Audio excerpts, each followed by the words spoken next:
Avete mai pensato di assomigliare a un albero? Se è così, oggi scopriremo il perché. Bentornati su Mandorlice, io sono Stefania.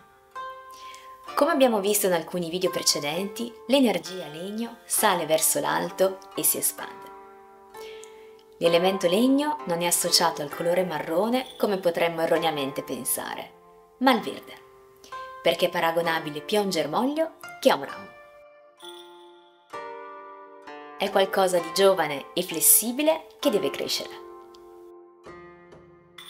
Nel ciclo dei 5 elementi, l'acqua precede il legno e lo nutre. Il momento perfetto per far crescere delle piante è in primavera, e lo stesso vale per la persona con costituzione legno. È come se tutte le idee e tutti i pensieri emergessero proprio in primavera.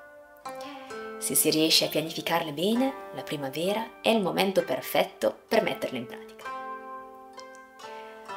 Ma cosa distingue davvero una persona che incarna l'energia del legno? L'apparenza del legno. Fisicamente le persone di tipo legno sono di norma di statura medio-alta, dal fisico slanciato e longilineo, ben proporzionato, asciutto ma dalla muscolatura tonica, con spalle ampie, mani affusolate, articolazioni forti, ossa e tendini in evidenza. Il viso è generalmente allungato, così come il naso. Zigomi alti, fronte ed arcate sopraccigliari ampie. La pelle può vertere all'olivastro. I capelli possono essere ricci o mossi e si muovono in modo rapido e aggraziato. Il carattere del legno. A livello caratteriale, le persone dell'elemento legno hanno caratteristiche inconfondibili, ricorrenti e peculiari. Si tratta di individui solitamente vivaci, coraggiosi, orgogliosi, competitivi, avventurosi, che si lanciano verso l'ignoto senza preoccuparsi troppo delle avversità. Abbracciano le sfide, soprattutto se si tratta di una novità. La routine li rende insofferenti. Possono apparire spericolati e sconclusionati. Nel loro lato più yin sono timidi, indecisi, nervosi, impazienti e tendono a mangiarsi le unghie e a rifuggire la realtà.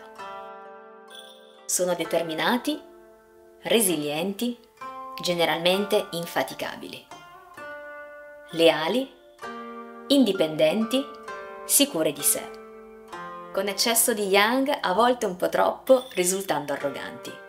Sono testardi, ambiziosi, diretti e dotati di buona dialettica, che li rende autoritari e decisi, ma talvolta anche aggressivi. Sono visionari e ottimi leader. L'elemento legno è spesso associato alla figura del pioniere, ma anche dell'eroe. Sono entrambi noti per la loro capacità di combattere enormi avversità e di superare le difficoltà.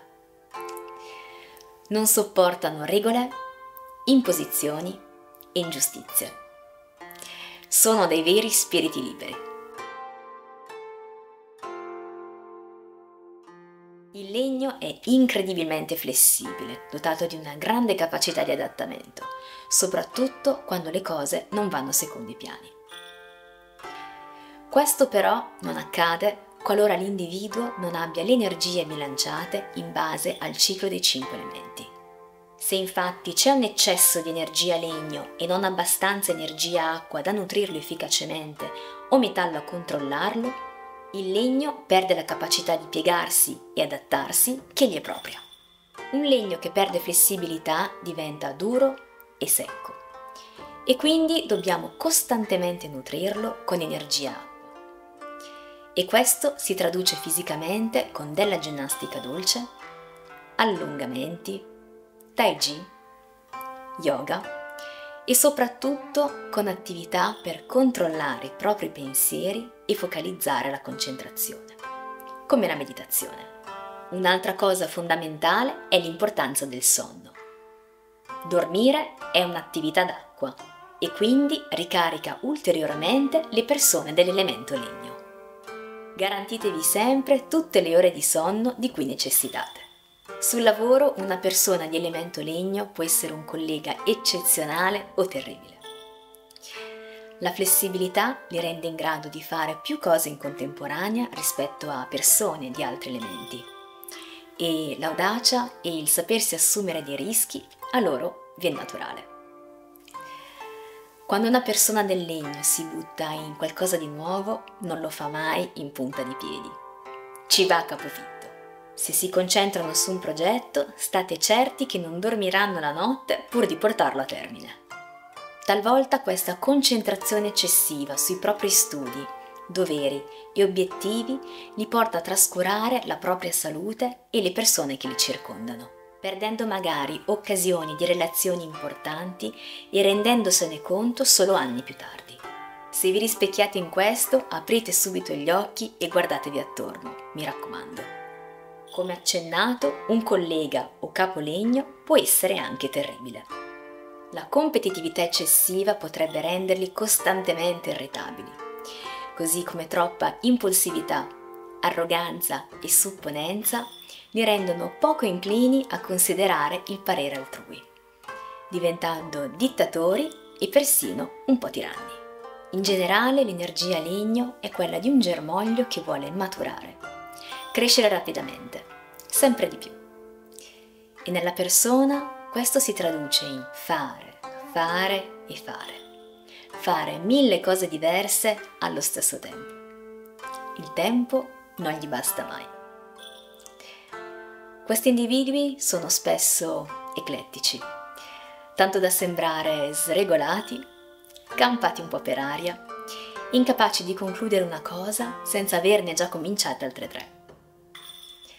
La differenza sta in quanto equilibrata è la persona. Se in equilibrio è focalizzata sul proprio obiettivo. Se l'energia legno è in eccesso, c'è un esubero di molteplici attività al punto da diventare persino compulsivo. Se invece l'energia è in deficit, l'indecisione e l'angoscia prendono il sopravvento. Il coraggioso legno perde la fiducia in se stesso e si smarrisce, non riuscendo più ad agire lucidamente perché non ha più uno scopo. Se vi ritrovate in quest'ultimo esempio, potrebbe essere una buona pratica dedicare qualche minuto ogni giorno a riflettere su cosa volete fare, cosa merita davvero il vostro tempo e il vostro impegno. Pianificatelo un po'. Le emozioni del legno. Da un punto di vista emozionale, il soggetto legno si caratterizza per sensibilità ed emotività. Tende spesso ad accumulare e a somatizzare, in particolar modo rabbia, rancore e frustrazione. L'eccesso di queste emozioni nel legno sfocia in rabbia, collera, l'emozione principalmente associata all'elemento legno, e si manifesta con problemi legati al fegato, metabolismo, manifestandosi con costipazione e anche problemi agli occhi. In questi casi, a livello fisico, occorre agevolare il lavoro di fegato e vescica biliare, il viscera associato, mantenendoli puliti, nutrendoli soprattutto in primavera con cibi verdi ed erbe, accompagnati da principalmente sapore dolce e un po' da sapore acido. Bisogna ovviamente lavorare sulla gestione delle emozioni e stare anche nella natura, a contatto con il proprio elemento e tanta acqua, l'elemento che lo nutre. Come già accennato, specialmente per voi, la meditazione è uno strumento fantastico. Siamo giunti anche oggi al termine del video. Chissà se qualcuno di voi si è ritrovato in questo elemento. Io per oggi vi saluto e, come sempre, grazie per il tuo tempo e alla prossima.